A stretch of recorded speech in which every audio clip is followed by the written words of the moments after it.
В Якутии появится международная арктическая школа. Строительство идет на 12-м километре Сергеляского шоссе. Это первая государственная школа в Якутии, которая будет реализовывать не только программу общего среднего образования российского стандарта, но и программу международного бакалавриата. С подробностями наш корреспондент Александр Зубехин.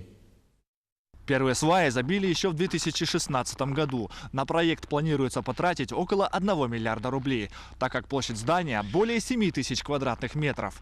Проект предусматривает самое современное оснащение, соответствующее международному уровню. Это будет инновационный объект. Там будет создана именно образовательная среда. Это лаборатории, это учебный кабинет, это библиотека, медиабиблиотека, это бассейн, это планетарий. То, что в комплексе будет обеспечивать качественное образование в данной школе.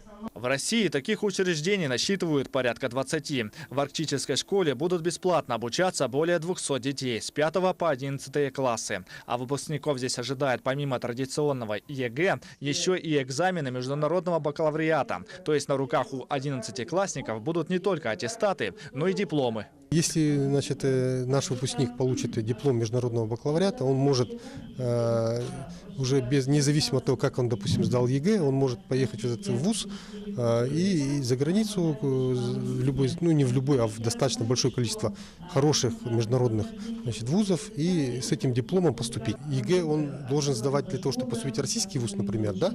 А чтобы международный, ему, конечно, ЕГЭ не нужно. Уже в марте этого года планируется начать прием документов от претендентов. Отбор педагогов и школьников в новую школу будет производиться на конкурсной основе. Что будет включать, конечно, и тестирование, и дополнительное изучение материалов, портфолио наших детей, достижения наших детей. Строительство грандиозного объекта планируется завершить в декабре 2019 года. А учебный процесс в стенах Международной арктической школы в Якутске начнется осенью 2020 года.